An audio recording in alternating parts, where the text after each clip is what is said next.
Oi, gente, feliz sábado para vocês. Que prazer estar com vocês mais uma vez, que privilégio. Obrigado, pastor Rafael, pelo imenso carinho. Que legal poder te rever. E eu digo isso porque nós fomos contemporâneos lá no UNIAN. Na época que nós estudamos lá, se chamava FADBA, de fato, Faculdade Adventista da Bahia. Mas, há alguns anos atrás, a Faculdade Adventista conseguiu alcançar o status, junto ao MEC, de centro universitário. Então, por essa razão, o nome mudou, de Faculdade Adventista para Universidade. Porque esse é o nosso próximo passo, em nome de Jesus, a exemplo do NASP, que também, perante o MEC, é um centro universitário, mas que já mudou o nome. Antes era Instituto Adventista de Ensino, antigo IAE, para aqueles que conhecem já há muito mais tempo. E aí, quando ele alcançou o status junto ao MEC de centro universitário, então eles mudaram o nome para o NASP. Assim também está acontecendo conosco lá. Nós, alcançando o status de centro universitário, também mudamos o nome. Então deixou de ser Faculdade Adventista e agora passou a se chamar Universidade Adventista de Ensino do Nordeste, UNIAN. Então a gente está muito feliz por poder vir aqui para estar com vocês nessa manhã. Nós estudamos juntos lá. Eu, o Rafa eu era o pastor dos universitários e o Rafa era o pastor auxiliar da igreja. Muito legal. E para mim foi um privilégio muito grande. E eu louvo muito a Deus, viu, pastor? Porque eu estou vendo você. Essa semana você recebeu um susto, né? Essa semana foi um susto com o pastor Rafael tendo aí pedra nos rins. Mas louvado seja Deus, porque deu tudo certo e hoje ele está aqui. Que bom. Amigos, hoje é o meu último encontro com vocês nesta igreja, durante essa semana de oração. E eu quero registrar a minha gratidão, quero registrar meu carinho a todas as pessoas que ao longo dessa semana tornaram a nossa vinda para cá ainda mais fácil. Pastor Gabriel, que teve a dupla missão de cuidar de mim, também cuidar da igreja, em razão da ausência do pastor Rafael por motivos de saúde, como todos sabem. E ele cuidou muito bem de nós, toda a equipe, todo o cuidado, todo o carinho. Os jovens são maravilhosos nessa igreja. E eu louvo muito a Deus por isso. Obrigado a todos que puderam acompanhar essa semana presencialmente. E também para aqueles que acompanharam a semana de oração pela internet. Olha, hoje ainda eu recebi uma mensagem de uma das líderes da minha igreja. E ela disse assim: pastor, eu quero te notificar que eu tenho um amigo em Springfield, nos Estados Unidos. E ele acompanhou a semana de oração inteira, lá dos Estados Unidos. E ele fez questão de me mandar uma mensagem perguntando: esse pastor que está pregando lá na igreja de Botafogo é o seu pastor? Ela disse sim. Então ela disse: como Deus falou comigo essa semana.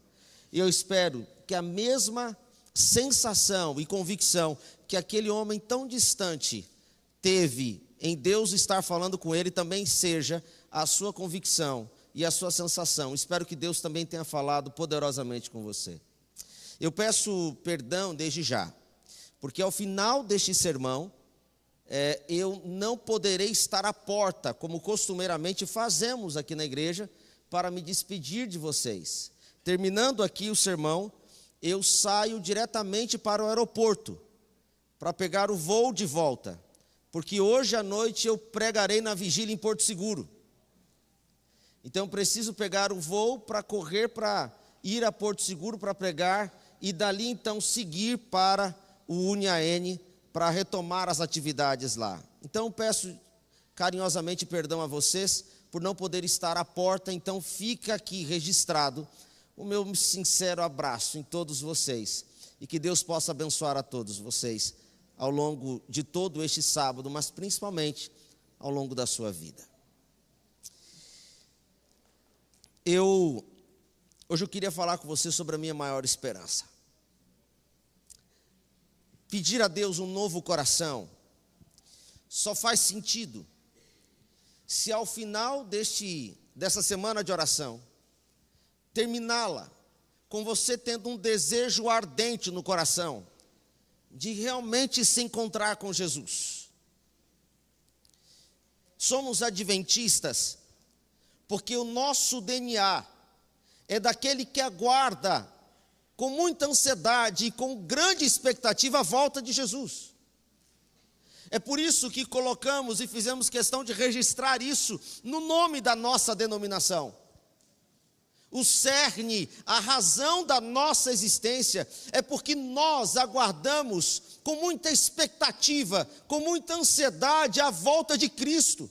Pregamos a mensagem a todo mundo, criamos um sistema de distribuição de recursos para que os recursos pudessem chegar aos lugares mais longínquos da terra, para financiar materiais, para pagar salários, para ajudar a mensagem do Evangelho a chegar nos mais diferentes lugares, porque nós realmente acreditamos que é nosso papel anunciar que Jesus em breve vai voltar. Embora vejamos o mundo levantar uma série de bandeiras, quer sejam elas ideológicas ou não, nós adventistas cremos que a solução para a raça humana está em Cristo e no seu retorno. Nós adventistas cremos que a razão das mazelas e das injustiças sociais que temos em todo o globo se deve principalmente à existência do pecado. E é por causa do pecado que habita em nós, que somos preconceituosos. É por causa do pecado que habita em nós, que vivenciamos com certa facilidade e vemos com certa tolerância as injustiças sociais. É por causa do pecado que habita em nós, que nós vemos uma série de situações, dos quais muitos movimentos tentam resolver, atacar, combater. Nós adventistas cremos que a solução definitiva para o mundo está na volta de Jesus. E é por esta razão que pregamos isso, com toda a nossa ansiedade, com todo o nosso vigor, com toda a nossa esperança. Cremos que Jesus Cristo em breve vai voltar, e cremos que essa será a solução definitiva para a raça humana, porque naquele dia, segundo Cristo, Ele derrotará aquilo que nos destrói por completo, o pecado, e com ele a morte. E é por isso que depositamos todas as nossas forças, todas as nossas energias, todos os nossos recursos na volta de Jesus. Isso jamais pode ser perdido de vista. E o objetivo de Lúcifer é nos distrair com uma série de situações do mundo, com uma série de circunstâncias, quer sejam elas para melhorar a nossa qualidade de vida, ou para defendermos as mais diferentes bandeiras e posicionamentos, quer sejam eles políticos ou não, na tentativa de nos distrair para aquilo que de fato é a solução. Jesus precisa voltar, e ao voltar, Ele será a solução para as nossas batalhas. Por isso a igreja fez questão de colocar e registrar no seu nome: somos adventistas, porque esperamos a volta de Cristo. E ao longo de toda a história da Bíblia, foi justamente isso que Jesus quis deixar registrado. Se você pegar a Bíblia, você vai ver que os 2 primeiros capítulos falam sobre o mundo criado. Os 2 últimos capítulos falam sobre o mundo recriado. E todo o restante da Bíblia fala sobre como Deus está lutando para salvar o homem, para que o homem que saiu do mundo que Deus criou possa retornar ao mundo que Deus irá recriar. É assim que a palavra de Deus está dividida. E dentro da palavra de Deus, o grande objetivo de Deus é não nos fazer nos esquecer disso. É por isso que em Gênesis, Cristo prometeu a Adão e Eva que Ele resolveria o problema. É por isso que em Êxodo, Cristo fez questão de pedir a Moisés que fizesse um cerimonial, a fim de que o homem não se esquecesse de que Cristo viria para resolver o problema. É por esta razão que Deus levantou os profetas, para que por meio das visões e sonhos e das revelações que Ele deu aos profetas, eles registrassem como Deus viria para resolver este problema. E é por essa razão que nós temos as maravilhosas profecias, as atuais e necessárias profecias de Daniel.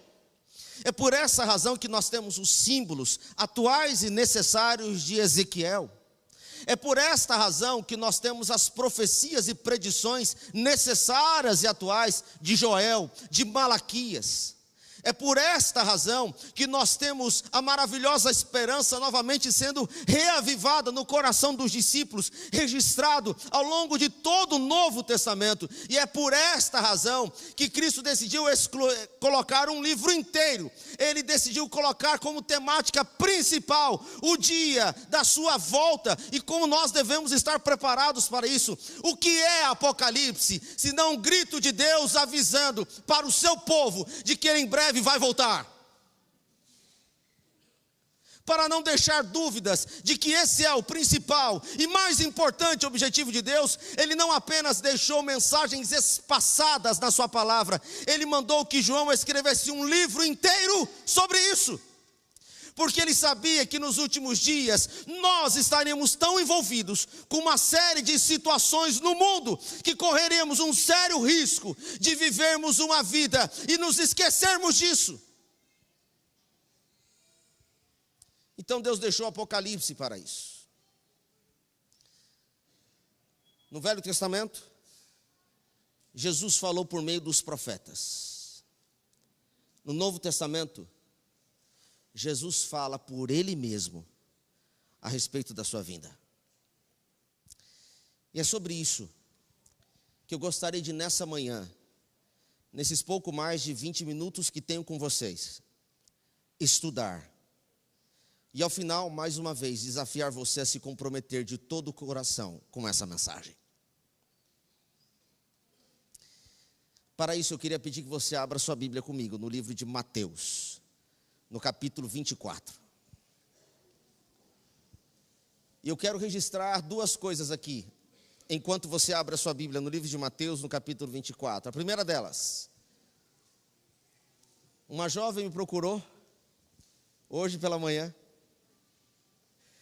e disse assim: pastor, ontem eu aceitei o desafio de colocar o meu coração à disposição da missão, e eu não imaginava que Deus responderia a minha oração de maneira tão rápida. Eu vim à frente, aceitei o apelo e disse: Senhor, se o Senhor estiver disposto a me enviar alguém, eu tenho coragem para falar de Ti. E pastor, quando eu estava chegando de volta no meu edifício, no prédio onde eu moro, o porteiro olhou para mim e disse: o que você está segurando aí nas suas mãos é uma Bíblia? E ela falou: é. Você quer conhecer mais a respeito? Ele: eu quero. Então eu vou conseguir uma Bíblia e a gente começa a estudar a Bíblia juntos. Você topa? E o porteiro do prédio disse: sim. E ela me disse: pastor, mas não é coincidência, porque eu já tentei falar para ele sobre religião em outras oportunidades e todas elas ele fugiu. Dessa vez foi ele quem me procurou. Se você estiver disposto a ter um coração missionário, o Senhor está disposto a te enviar almas. O segundo registro que quero fazer nessa manhã é a diferença nítida do sábado passado para esse, em relação à quantidade de pessoas que estão com a sua Bíblia na mão. No sábado passado eu desafiei vocês a trazerem a Bíblia, a andarem com a Bíblia. E daqui da frente é nítido ver a diferença, a quantidade de pessoas que têm a Bíblia na mão. Louvado seja Deus por isso. E antes que você se levante para dizer assim: não, pastor, mas a minha Bíblia está no celular, eu não vejo diferença. De fato, o conteúdo não faz diferença. Mas existe algo que é diferente.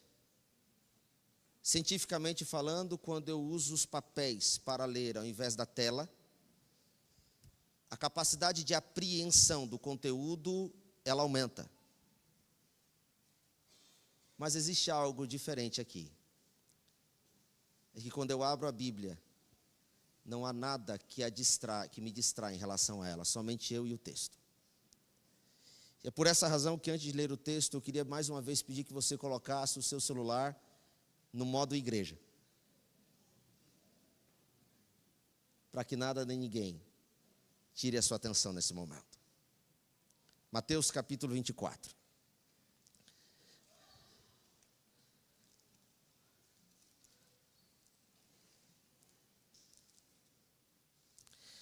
Esse é o texto mais conhecido e o mais famoso, porque é Jesus falando. Versículo 1 em diante, eu e vocês lemos assim: Tendo Jesus saído do templo, ia se retirando, quando se aproximaram dele os seus discípulos, para lhe mostrar as construções do templo. Ele, porém, lhes disse: Vocês não veem tudo isso? Em verdade eu vos digo que não ficará aqui pedra sobre pedra que não seja derrubada.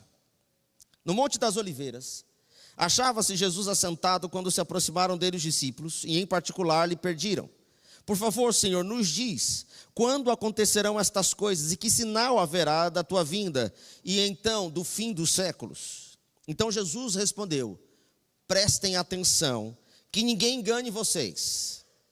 Porque virão muitos em meu nome dizendo: Eu sou o Cristo, enganarão a muitos. Certamente vocês ouvirão falar de guerras, rumores de guerras. E vejam, não se assustem, porque é necessário que assim aconteça, mas ainda não é o fim. Então se levantará nação contra nação, reino contra reino, haverá fomes e terremotos em vários lugares. Porém, tudo isso é apenas o início das dores. Então vocês serão atribulados e matarão vocês. Vocês serão odiados de todas as nações por causa do meu nome. Nesse tempo, muitos hão de se escandalizar, vão trair e se odiar mutuamente. Vai se levantar muitos falsos profetas e enganarão estes a muitos. E pela iniquidade no coração se multiplicar, o amor se esfriará de quase todos. Aquele, porém, que permanecer firme até o fim, será salvo. E ele encerra essa sessão dizendo: E será pregado este evangelho do reino por todo o mundo, para testemunho a todas as nações. E então virá o fim. Feche os seus olhos. Senhor, eu quero clamar em nome de Jesus, para que neste momento o Senhor fale ao nosso coração. Que nesses minutos que nós temos para estudarmos juntos a palavra, que o Senhor fale a cada coração aqui presente, e que saiamos daqui, ó Deus bondoso, nesta manhã, tendo a plena convicção de que o Senhor vai voltar, mas acima de tudo, decididos a estarmos preparados para esse encontro. Perdoa, Deus querido, os nossos pecados, em nome de Jesus pedimos, amém. Para vocês, esse exemplo vai ser muito fácil de ser compreendido. Vocês têm aqui uma das coisas mais espetaculares do Brasil, um dos monumentos mais visitados do mundo, o Cristo Redentor. E para quem é carioca, está muito acostumado a ver o Cristo Redentor. Quer seja porque já subiu lá, ou porque passa pelas avenidas da cidade e vê o Cristo Redentor dos mais diferentes ângulos. A primeira vez que talvez você tenha visto, lhe impactou pelo tamanho da estátua, pela distância, pela altura. Mas vai chegando um momento em que você se acostuma. Você olha para a estátua e já não se encanta tanto mais. Acha até comum. Para quem não mora, é turista como eu, quando passa em frente, fala: Nossa, olha aqui o Corcovado. Que coisa espetacular, gente. Olha o Pão de Açúcar. Que não é pão nem é de açúcar. Mas que coisa espetacular. E você, carioca, olha e diz assim: normal. E eu que sou turista falo: como assim normal? De onde eu venho? O único bondinho que a gente tem é aquele que a gente coloca o papelão e sai descendo pela grama. E vocês têm um negócio espetacular aqui. E você olha para mim e diz: normal. Estou acostumado.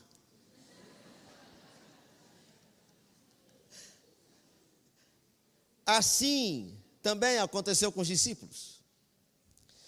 Os discípulos estavam caminhando com Jesus. Eles estavam habituados a ir ao templo em Jerusalém. Mas um deles, olhando para o templo, decidiu fazer um comentário. Um comentário de alguém que mora na cidade, mas que nunca parou para observar as belezas dos monumentos que a cidade possui. Dias atrás eu passei pela frente da casa onde morou Rui Barbosa, e eu fiquei, cara, Rui Barbosa morou aqui. E o Uber falou, aham.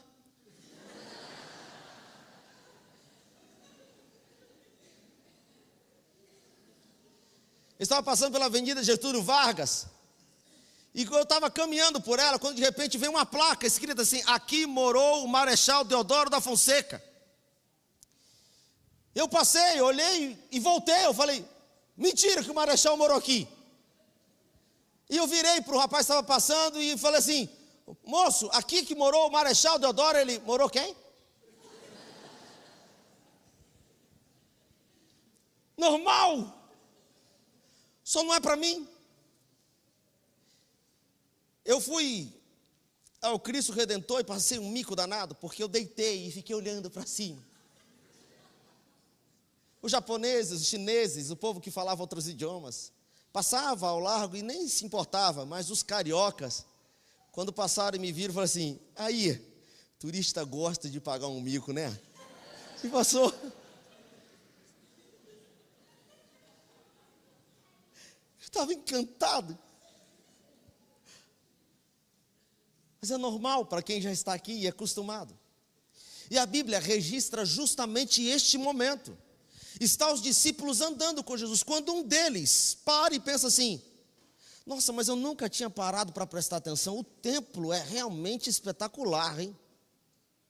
Eu estou aqui morando já há 16, 17, 18 anos, porque os discípulos eram todos jovens na idade do que nós damos o nome hoje de adolescentes. O mais novo, quando Jesus chamou, possivelmente devia ter entre 15 e 16 anos, e o mais velho, chamado por Jesus, não ultrapassava os 19 anos.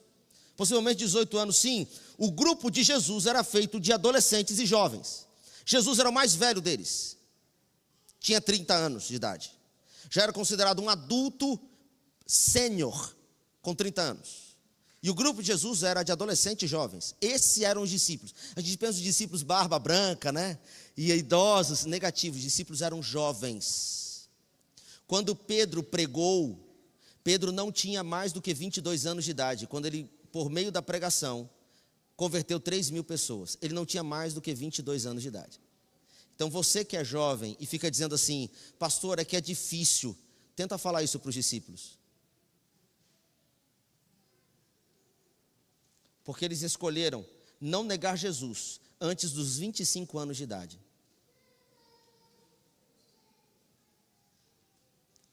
Estavam lá. Eles estavam andando. E falaram para Jesus isso. Deixa eu mostrar para vocês um pouquinho. Meninos, está pronto aí?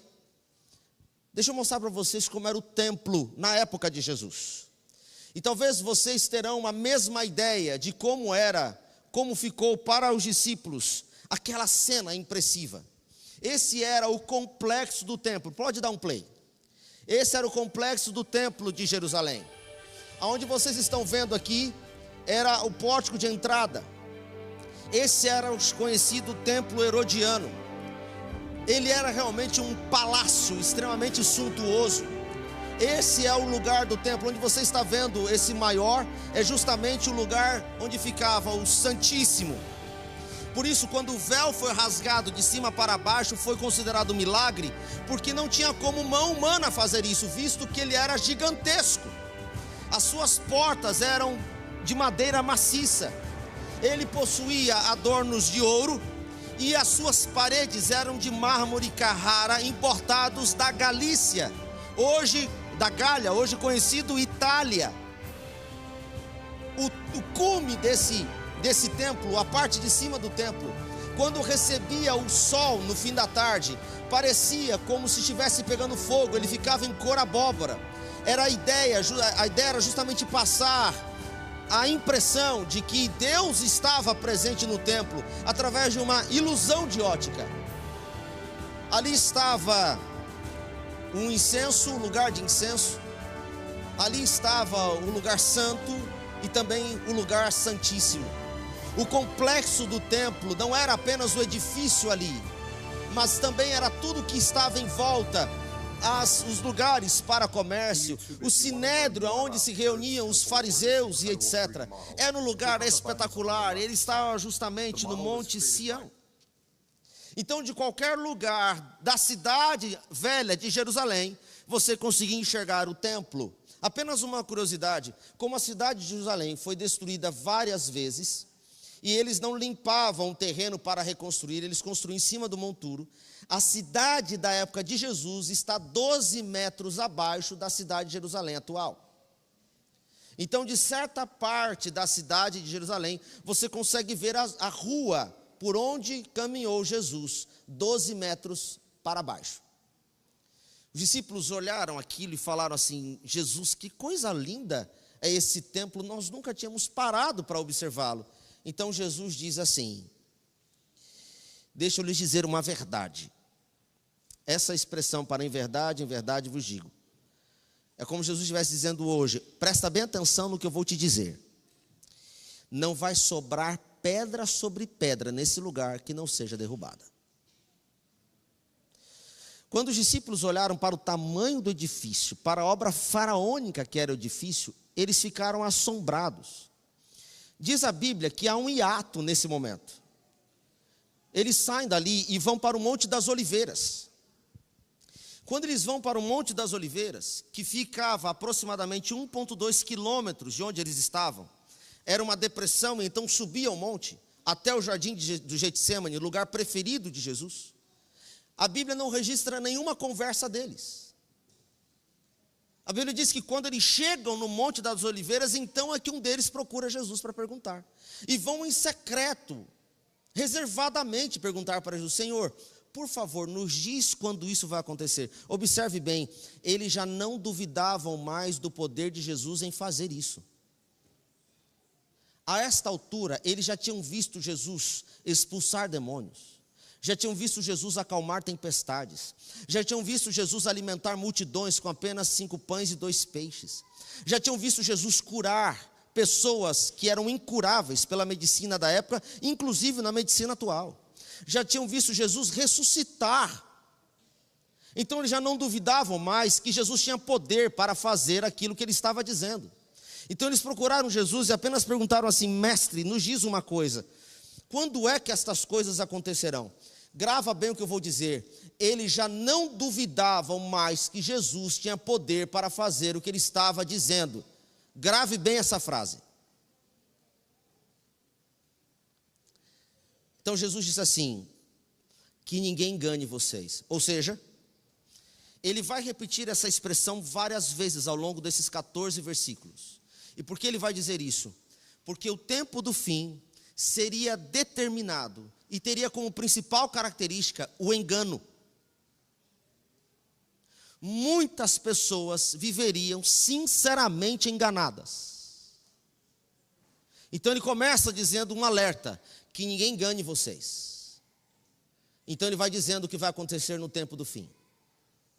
Vai haver guerras, vai haver rumores de guerras, vai haver fome, vai haver tempestade, vai haver doenças, e ele vai dizendo uma série de coisas que a princípio parecem estranhas. Por quê?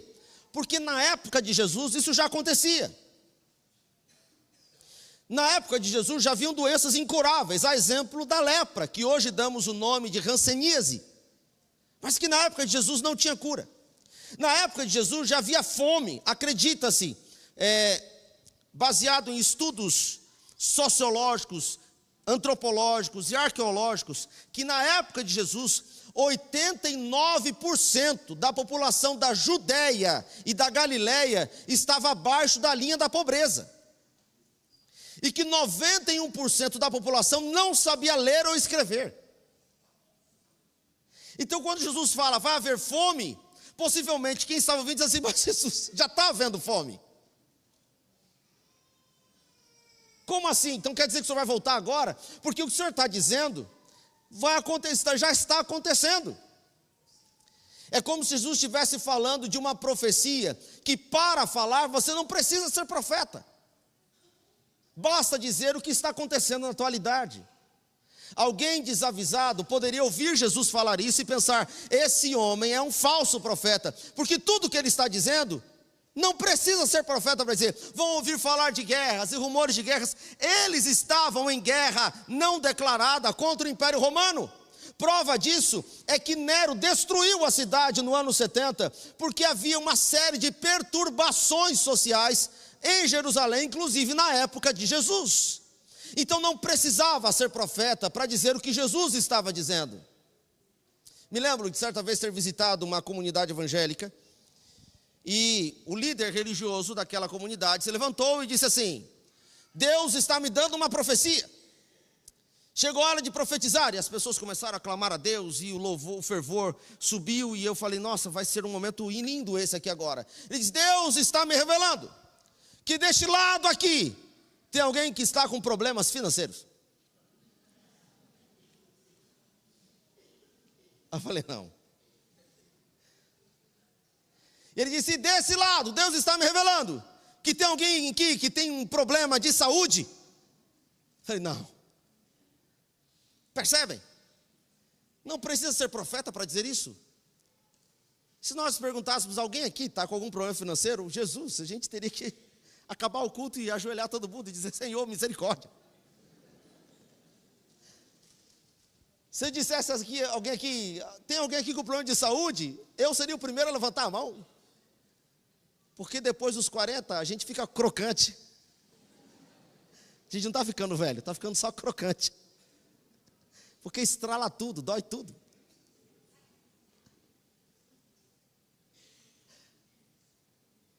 Bom, foi mais ou menos isso que Jesus fez. Quando ele disse: vocês vão ouvir falar de guerras, já tinha guerra. Vocês vão ouvir falar de terremotos, eles ouviam falar de terremotos. Vocês vão ouvir falar de fomes, eles passavam fome. Vocês vão ouvir falar de doenças, eles viviam doenças naquela época. Mas Jesus fala isso, e a cada nova sentença, Jesus vai dizendo assim: que ninguém engane vocês. Até que um dia, um estudioso sobre a volta de Jesus decidiu fazer uma pesquisa simples, mas que até então ninguém tinha percebido. Será que o que Jesus estava falando não era sobre a presença desses elementos, mas sobre o aumento exponencial desses elementos nos últimos dias? E ele decidiu fazer uma pesquisa e chegou a um dado alarmante. Ele descobriu que só nos últimos 2 séculos da humanidade, nós tivemos mais guerras do que todos os outros 18 séculos anteriores somados. Somente nos séculos 19 e 20, nós tivemos mais conflitos no mundo do que todos os outros 18 séculos somados. Ele descobriu, nessa mesma pesquisa, que segundo dados do observatório, em um observatório de uma universidade norte-americana, o aumento de terremotos se deu de maneira tão assustadora, que a média de terremotos registradas nos últimos 15 séculos foi de aproximadamente 500 a 600 terremotos no mundo, mas que só no século XX nós tivemos mais de 2.500 terremotos registrados no mundo. E a conclusão da pesquisadora é de que não foi porque aumentou-se o monitoramento de terremotos, não. Ela conclui que aumentou foi o número de terremotos mesmo. O mesmo observatório percebeu que o número de doenças que até então não eram catalogadas ou sequer existiam, aumentou de forma que a humanidade agora não sabe o que fazer. Porque à medida em que a medicina avançou, as medicações avançaram, também as doenças se tornaram mais complexas. De tal forma que uma das grandes revoluções da medicina, que foi justamente o surgimento da penicilina, já não se mostra mais eficaz para uma grande quantidade de tratamentos médicos. E eu tenho aqui uma quantidade enorme de médicos que podem atestar comigo que hoje nós temos um grande avanço médico e ao mesmo tempo um grande desafio em uma série de doenças que até então sequer existiam. A conclusão desse pesquisador é que o que Jesus estava alertando não é para aquilo que já existia, mas era para o aumento exponencial do que já havia. É bem verdade que o mundo se tornou menos pobre, segundo dados da própria organização, da própria ONU. Mas nós nunca tivemos tanta gente passando fome diante de um mundo que produz tanto alimento. A conclusão da mesma pesquisa é a seguinte: pela produção de alimentos que nós temos no mundo, nós não deveríamos mais ter ninguém passando fome no mundo. Ao contrário da época de Jesus, em que nós tínhamos pouca produção de alimento para muita gente, hoje nós temos muita produção de alimento, que é maior do que a quantidade de habitantes no planeta. Logo, pela lógica, nós não deveríamos mais ter gente passando fome, mas ainda assim, temos milhões de pessoas passando fome, ao ponto da ONU ter dado um dado alarmante. Ela disse assim: se você tem uma cama para dormir, o seu chuveiro é elétrico, e você abre e tem água encanada e esgoto, você pertence a 1/3, repito, 1/3 da população mais abastecida do planeta, porque 2/3 da população do mundo não tem um desses 3 elementos.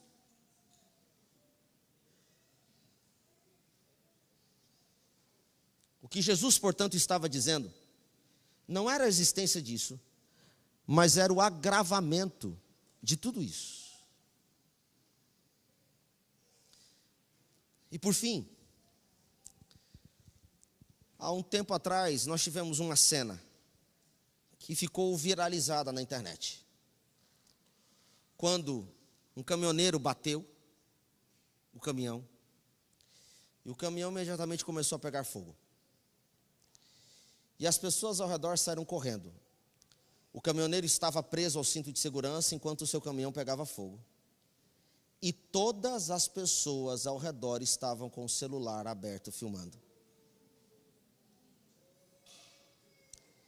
E então uma mulher sai correndo e sozinha começa a desferir socos contra o vidro do caminhão, do lado do motorista, para tentar entrar no caminhão e soltar aquele homem.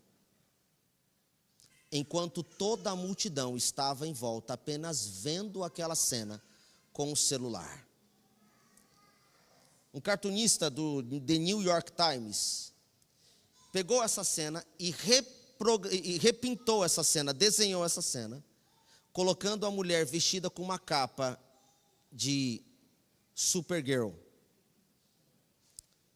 dizendo que hoje nós temos heroínas ainda, mas ele chama atenção para uma coisa: as pessoas preferiam registrar a morte do que salvar uma vida.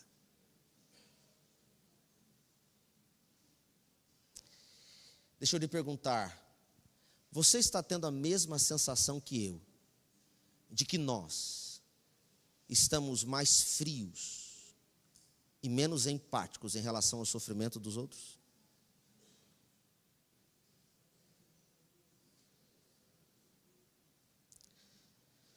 Jesus Cristo disse que por causa da maldade do coração humano, o amor, a empatia, a compaixão de quase todos se esfriaria. Irmãos, quando eu pego isso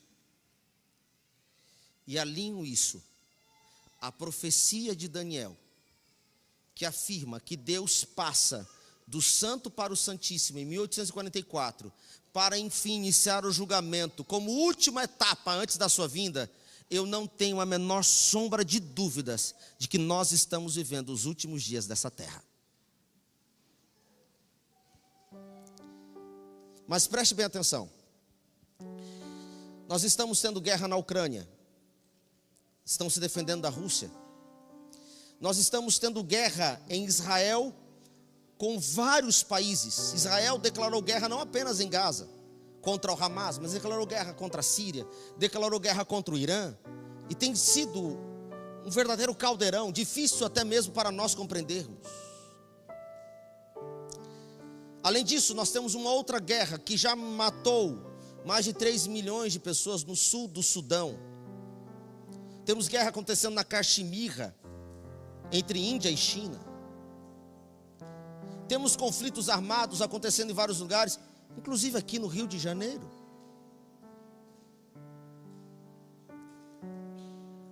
Quando a gente olha para tudo isso, a gente pensa assim: realmente Jesus está perto de voltar. Mas Jesus diz: que ninguém vos engane. Todas estas coisas acontecerão, mas ainda não é o fim. Deixa eu te dizer uma coisa: Jesus não vai voltar por causa das péssimas notícias do mundo. Jesus não vai voltar por causa da maldade do homem. Jesus Cristo disse: que ninguém vos engane. Todas estas coisas acontecerão, mas ainda não é o fim. É no versículo 14 que está a chave. Ele disse: então, o evangelho do reino será pregado a todo mundo, para testemunho de todas as nações. Então virá o fim. O que determina a volta de Jesus não são as más notícias do jornal, são as boas notícias do evangelho.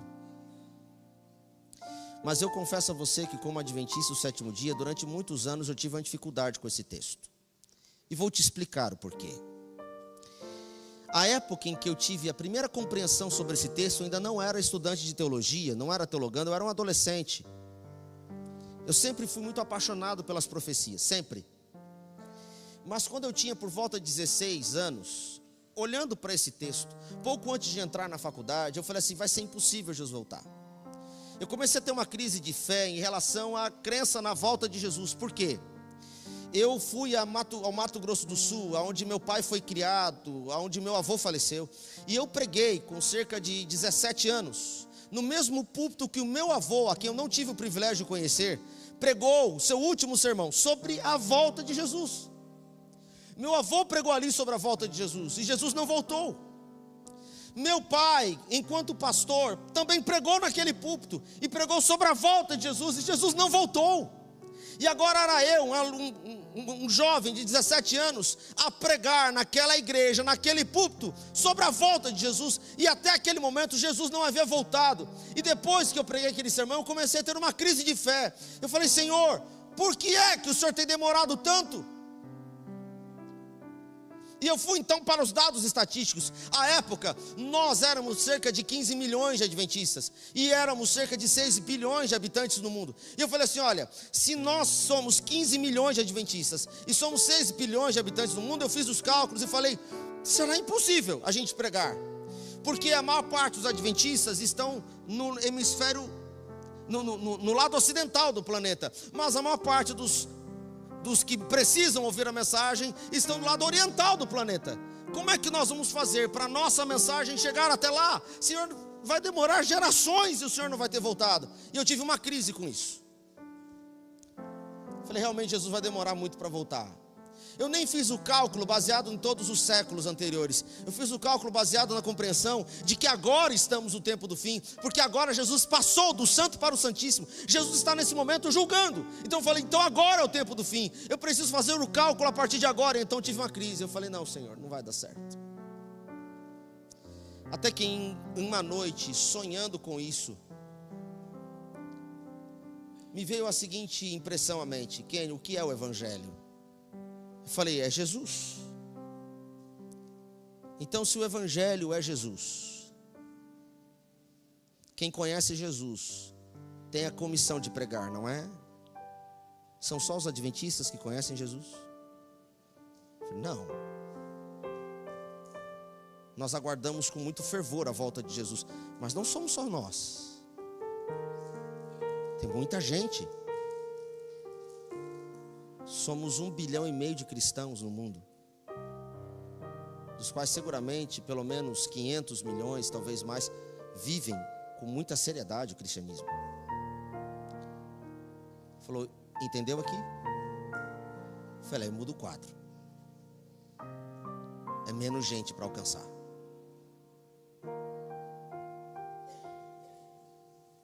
Um tempo depois, mas ainda em crise, voltando para esse texto, Jesus me disse assim: ligue a TV, porque eu quero que você entenda que o evangelho será pregado para testemunho. Não estou falando que serão convertidos, Estou falando que todos ouvirão. É diferente. Eu falei, mas como é que isso vai funcionar, Senhor? Porque veja, na África hoje, uma grande maioria dos habitantes da África são cristãos. Sabiam disso? A África hoje é um continente majoritariamente cristão. Mas eu pensei, como é que eu vou fazer para pregar para lugares onde o cristianismo não pode entrar? Por exemplo, o Oriente Médio, Senhor. Como é que o Oriente Médio vai receber Jesus? Como é que isso vai acontecer? Como é que países como o Cazaquistão, Uzbequistão, Turcomenistão, Taquistão, o Kurdistão, como é que eles vão ouvir falar de Jesus? Não tem como. Até que eclode no Oriente Médio o que nós chamamos de Primavera Árabe, a revolta dos muçulmanos por mais democracia.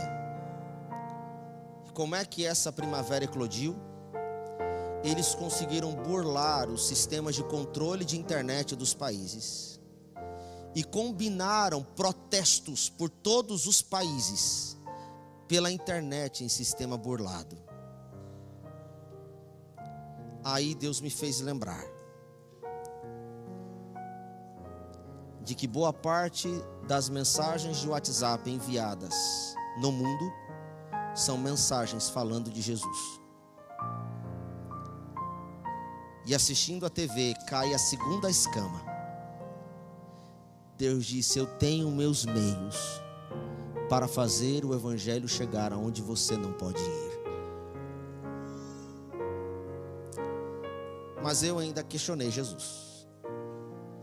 Falei: Senhor, ok, eu já entendi que por meio da comunicação o evangelho vai chegar aonde eu não posso ir, aonde missionários não podem ir, mas em lugares aonde a comunicação não chega. É diferente. Como é que o evangelho vai chegar na América, na Coreia do Norte? Como é que o evangelho vai chegar no Afeganistão? Como é que o evangelho vai chegar nesses países que são extremamente rígidos, rigorosos, controladores de todas as redes e mídias sociais? Não tem como chegar. Até que na pandemia, eu trabalhava como líder de jovens da Associação Rio Fluminense. E o pastor Giovanni, hoje presidente da Associação Rio Sul, na época presidente da Associação Rio Fluminense, fez um convite para que um missionário que estava no Egito falasse conosco. Ele estava lá de noite, nós de dia. E por causa da pandemia estávamos todos confinados. Então abrimos uma live via Zoom, e ele de lá falou para nós. E ele comentou conosco sobre o desafio de falar de Jesus em países muito fechados. Ele contou para nós, por exemplo, que ele teve uma crise missionária. E ele chorou enquanto falava para nós. Ele disse que ele já estava no Egito, em uma porção extremamente islâmica do Egito, há 6 anos.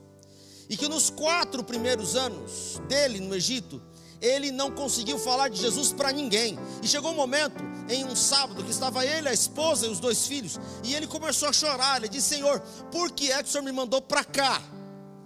Eu abandonei o Brasil, abandonei a minha família, minha esposa abandonou a família dela, nossos filhos não estudam mais em uma educação adventista, nós estamos aqui há 4 anos, nós estamos longe da nossa pátria, estamos longe da nossa língua, estamos longe da nossa nacionalidade, e não há resultado nenhum. Para que a gente está aqui? E eles começaram a chorar. Até que disse ele, enquanto eles estavam ali lamentando na sala da casa deles, a porta, alguém bate a porta.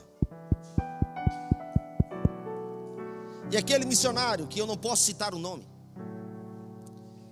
vai e abre a porta. E quando ele abre a porta, um homem egípcio olha para ele e começa a apontar o dedo e falar em árabe: é você mesmo, é você. E ele olhava para aquele homem assustado, porque ele estava dentro de um contexto de uma religião fundamentalista. Ele pensou assim: esse homem está me acusando, possivelmente alguém vai vir aqui e vai pegar a nossa família, e daí só Deus sabe o que vai acontecer. Ele puxa o homem para dentro, olha para a rua e vê que não tem ninguém, ele fecha a porta, ele segura o homem e diz: o que foi, senhor? Calma, E ele, olhando para aquele homem assustado, como quem estava vendo fantasma, diz assim: é você que ele me falou. Ele então se senta com aquele homem, a esposa vem e traz um copo de água. E depois que aquele homem pega o copo de água e se acalma, então aquele missionário adventista pergunta: como assim, senhor? De quem o senhor está falando? E ele disse: já tem 3 meses que eu tenho sonhado com um homem sentado em um trono, em cima de uma nuvem, segurando um cetro em sua mão, e sobre sua cabeça uma coroa de ouro. E ele fica repetindo para mim: eu vou voltar, eis que cedo venho, eis que cedo venho, e eis que cedo venho. E no último sonho, eu questionei: quem é você? E ele apenas disse: eu sou o Messias. E eu falei: mas quem é você? Por que você se chama Messias? E o que você faz sentado em um trono em cima de uma nuvem? Ele então me mostra o seu rosto e a frente da sua casa. E ele diz: procure este homem, que ele vai saber explicar para você quem eu sou. Então eu vim à porta da sua casa.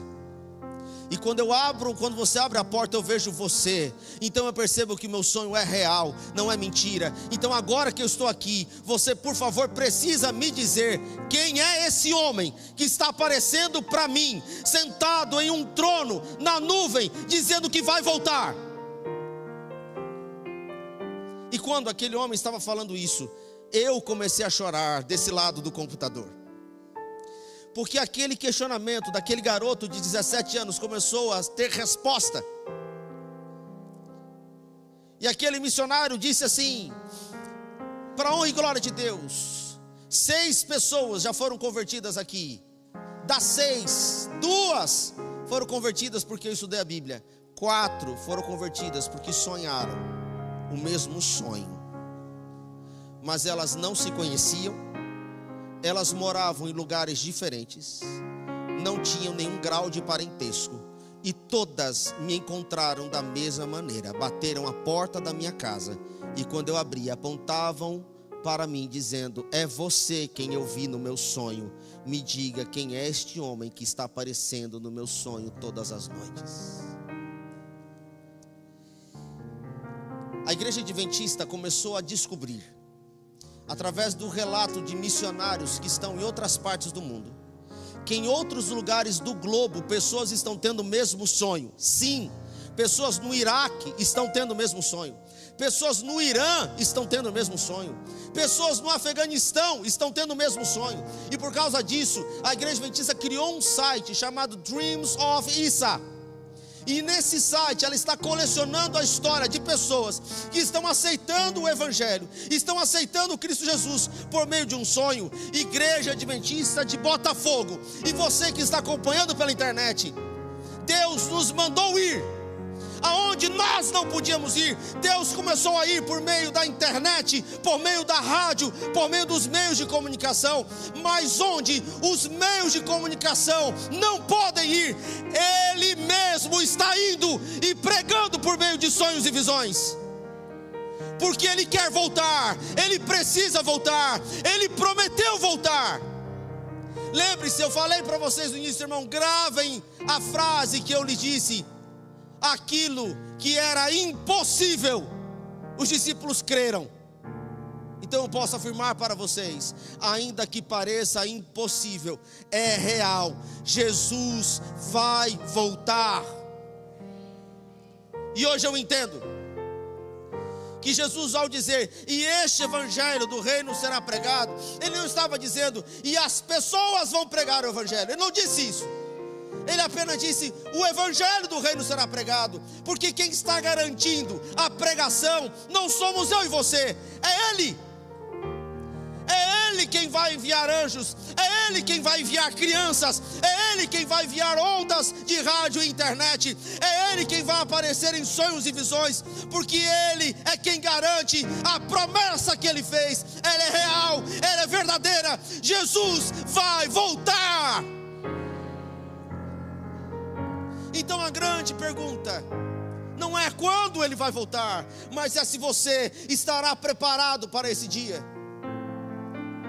Jesus quer dar para mim e para você um novo coração. Um novo coração que ame a sua palavra. Um novo coração que ame falar com Ele, se relacionar com Ele. Um novo coração que ame a missão. Um novo coração perdoador. Mas principalmente um novo coração que esteja ansioso pela sua vinda. Você vai ouvir essa canção agora. E dessa canção que diz: enquanto Ele não vem, sigo esperando. Eu quero desafiar você a tomar uma decisão firme ao lado de Jesus. Eu quero desafiar você a entender que a promessa é real. Eu quero desafiar você a dizer: Senhor, por favor, me perdoa, porque até aqui eu tenho me interessado muito mais nas coisas do mundo do que nas coisas do céu. Eu sei muito mais, Senhor, sobre política do que sobre Bíblia. Eu sei muito mais, Senhor, sobre ideologia do que sobre profecias. Eu sei muito mais, Senhor, sobre investimentos do que sobre o reino. Senhor, me perdoa porque eu estou me distraindo com as coisas do mundo e não percebendo de que o Senhor está voltando, de que o Senhor está fazendo o trabalho para que o Senhor mesmo cumpra a sua promessa. Então, Senhor, redireciona o meu coração para que eu possa aguardar com ansiedade a tua vinda. Senhor, dá-me um novo coração para que eu possa amar a tua volta.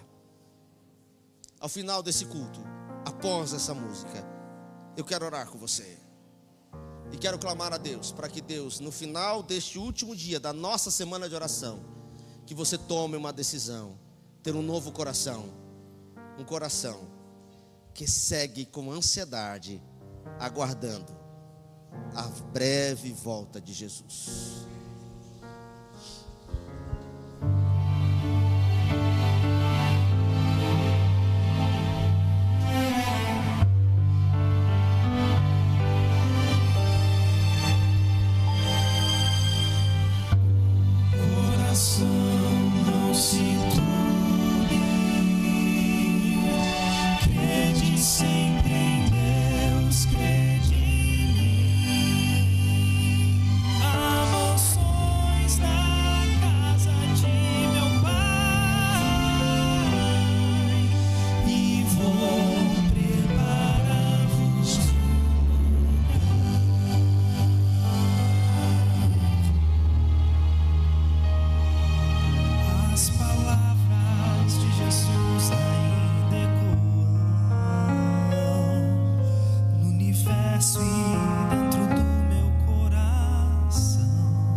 Mestre, há tanto tempo,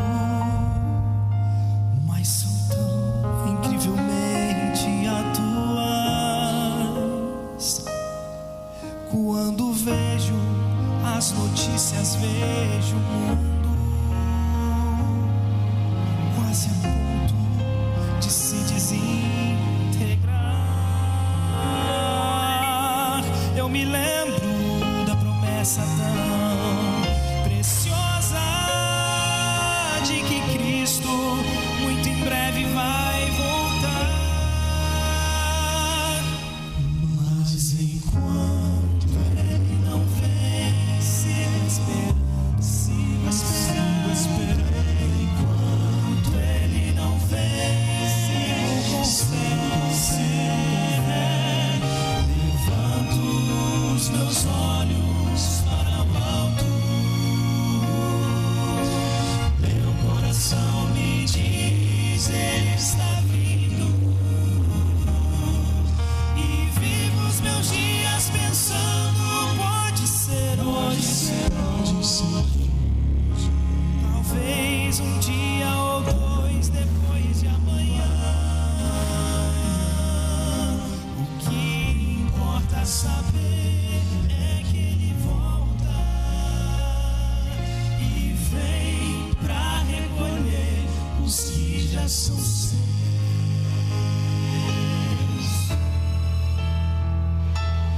Meu maior desejo um dia é abraçá-lo e lançar-me aos teus pés em gratidão. contemplá-lo face a face como os anjos e tocar as mãos feridas lá na cruz. Quando penso que este dia está chegando, quando o mal já não mais existirá, eu me animo e renovo as minhas forças, na certeza de que o céu será meu lar. Mas enquanto ele não vem, sigo esperando. Enquanto ele não vem, sigo com fé. Levanto os meus olhos para o alto. O meu coração me diz: ele está vindo. E vivo os meus dias pensando: pode ser, pode ser, pode ser. Talvez um dia ou dois depois de amanhã.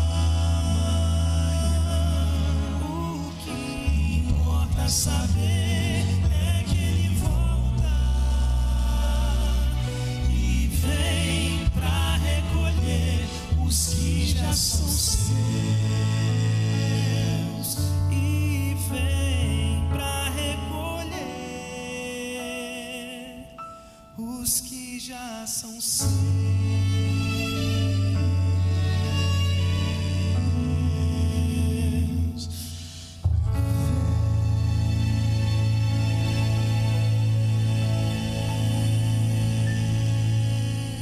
Nós louvamos o teu nome, Senhor, porque a tua vinda é real, a tua volta é breve.